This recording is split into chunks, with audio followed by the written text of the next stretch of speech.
जैसे महाराष्ट्र एक ऐसा रीजन है जिसमें शायद छत्रपति संभाजी महाराज और छत्रपति शिवाजी महाराज के बारे में वहाँ पे पढ़ाया जाता है, लेकिन अदर स्टेट में छत्रपति संभाजी महाराज और शिवाजी महाराज के बारे में उतना नहीं पढ़ाया जाता है। कोई भी इतिहासकार ये नहीं कह सकता कि औरंगजेब ने मंदिरों को नहीं तोड़ा था। महाराष्ट्र में औरंगजेब की कब्र को लेकर एक बार विवाद फिर से शुरू हो गया है। वहाँ के लोग धरना प्रदर्शन कर रहे हैं, रैलियाँ निकाल रहे हैं, ताकि उन लोगों का औरंगजेब की कब्र को यहाँ से हटाना चाहिए। देखिए, औरंगजेब की कब्र अभी के समय जो है वो महाराष्ट्र के औरंगाबाद, जो जैसे अब महाराज छत्रपति संभाजी नगर कर दिया गया है, यहाँ पर औरंगजेब की कब्र है। अब लोगों का कहना है कि इस औरंगजेब की कब्र को यहाँ से हटना चाहिए, क्योंकि औरंगजेब ने छत्रपति संभाजी महाराज को जितने दिन प्रताड़ित किया था, तो उनका मानना है कि उनकी औरंगजेब की कब्र को वहाँ पर नहीं रहना चाहिए। साथ ही साथ जो महाराष्ट्र के मुख्यमंत्री हैं देवेंद्र फडणवीस, उन्होंने भी कहा है कि जो भी औरंगजेब को ग्लोरीफाई करने की कोशिश कर रहे हैं उनके खिलाफ भी एक्शन लिया जाएगा। कि बहुत से ऐसे लोग हैं जो कि औरंगजेब को आज भी ग्लोरीफाई करते हैं, यानी कि उसे महान बताने का प्रयास कर रहे हैं। जैसे कि आपको बताया जाएगा कि औरंगजेब के टाइम पर तो औरंगजेब ने तो बहुत सारे मंदिरों को बनवाया था। औरंगजेब के समय में तो 34% हिंदू भी रहते थे। औरंगजेब तो एक महान शासक था। तो इस तरह से आपको यहाँ पे औरंगजेब को ग्लोरीफाई किया जाता है। ये एक सॉफ्ट माइंड वॉशिंग होती है, जिसमें आपको धीरे धीरे पहले तो औरंगजेब को एक अच्छा शासक बताया जाएगा, पर उसके बाद वो धीरे धीरे करके उसे महान बताते हैं। अभी कुछ समय पहले समाजवादी पार्टी के एमएलए अबू आजमी के द्वारा भी कुछ इसी तरह का बयान दिया गया था, जिसमें उन्होंने औरंगजेब को कहा था कि उसके समय में तो भारत एक सोने की चिड़िया हुआ करता था, और उसने मंदिरों को तोड़ा तो क्या हुआ, उसने मस्जिदों को भी तो तोड़ा। और उन्होंने ये भी कहा कि उसके टाइम पर वो हिंदू के विरोध में नहीं था, उसके खुद के प्रशासन में 34% हिंदू थे। तो ये वो थ्योरीज हैं जो आज भी औरंगजेब को कहीं ना कहीं एक ग्लोरीफाई करने की कोशिश कर रहे हैं।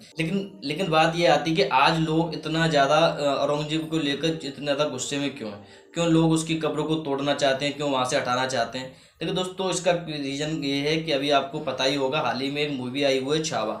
जब से छावा मूवी रिलीज हुई है, तो उससे लेकर और जो लोगों का औरंगजेब पर गुस्सा है वो द्वारा से निकलने लगा है। क्योंकि कुछ इतिहास के ऐसे पन्ने होते हैं जो कि बहुत कम लोगों को पता होते हैं। जैसे महाराष्ट्र एक ऐसा रीजन है जिसमें शायद छत्रपति संभाजी महाराज और छत्रपति शिवाजी महाराज के बारे में वहाँ पे पढ़ाया जाता है, लेकिन अदर स्टेट में छत्रपति संभाजी महाराज और शिवाजी महाराज के बारे में उतना नहीं पढ़ाया जाता है। इसलिए लोगों को पता ही नहीं था कि छत्रपति संभाजी महाराज के साथ आखिर क्या हुआ था। और जब से इस मूवी को आया है, जिससे कि लोगों को उनके बारे में जागरूकता हुई है कि छत्रपति संभाजी महाराज कौन थे और औरंगजेब ने किस तरह से उन्हें प्रताड़ित किया, किस तरह से उन्हें मारा। और दोस्तों, जितना मूवी में उनको प्रताड़ित करता हुआ उनके ऊपर जो दिखाया गया है, वो तो मुझे लगता है शायद ही कुछ ही परसेंट था। अगर हकीकत में जितना उनके ऊपर उनको प्रताड़ित किया था, जितने जुल्म हुए थे, और उतना अगर मूवी में दिखाया जाता तो शायद हम में से कोई भी नहीं देख पाता। तो औरंगजेब निश्चित तौर पर एक आदताई, एक क्रूर शासक था। चाहे कितने भी इतिहासकार हों, कितने भी उसे ग्लोरीफाई कर लें, कोई भी इतिहासकार ये नहीं कह सकता कि औरंगजेब ने मंदिरों को नहीं तोड़ा था। कोई भी इतिहासकार ये नहीं कह सकता कि उसने छत्रपति संभाजी महाराज को किस तरीके से उन्होंने उनकी हत्या की थी, वो धोखे से पकड़कर उनकी हत्या की थी। लेकिन दोस्तों, यहाँ पे सबसे बड़ी बात ये आती है, क्या औरंगजेब की कब्रों को वहाँ से हटाना क्या ये लोगों की मांग है, क्या महज ये राजनीति है? तो हाँ, हो सकता है ये शायद राजनीति हो, लेकिन इसमें सबसे महत्वपूर्ण बात यह है कि लोग क्या चाहते हैं। महाराष्ट्र में लोग आज भी छत्रपति महाराज को एक भगवान की तरह पूजे जाते हैं, और कोई भी ये नहीं चाहेगा कि उनके ही राज्य में ऐसे व्यक्ति की कब्र हो जिन्होंने उनको 40 दिनों तक इतनी बुरी तरह से प्रताड़ित किया था।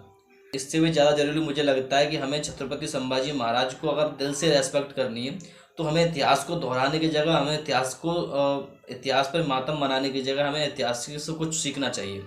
जैसे कि हमें सीखना चाहिए कि छत्रपति संभाजी महाराज की तरह अपने हिंदुत्व को किस तरह से हम अपने बचा सकते हैं, अपने हिंदुत्व को कैसे हम टिके रह सकते हैं। छत्रपति संभाजी महाराज से हमें सीखना चाहिए कि किस तरह से बहादुरी की तरह लड़ा जाता है। छत्रपति संभाजी महाराज से हमें सीखना चाहिए कि कितने भी आप बहादुर क्यों ना हो, लेकिन अगर कोई भी अगर आपके साथ ऐसा है जो विश्वासघाती है, तो आप कितने भी शक्तिशाली क्यों ना हो, शायद फिर भी आप हार सकते हैं। लेकिन इसमें कोई दो राय नहीं कि औरंगजेब ने छत्रपति संभाजी महाराज के साथ जो किया था, उनसे लेकर लोगों के बीच में आज भी गुस्सा है। अगर आज भी वो बातें या कोई मूवी आती है, तो लोग अंदर से आज भी वही महसूस करते हैं। इसीलिए लोग चाहते हैं कि औरंगजेब के मकबरे को कब्र को यहाँ से हटा दिया जाए। तो इस विषय पर आपका क्या कहना है ये आप जरूर कमेंट बॉक्स में बताइए। मिलते हैं अपनी अगली वीडियो में, तब तक ले जय हिंद।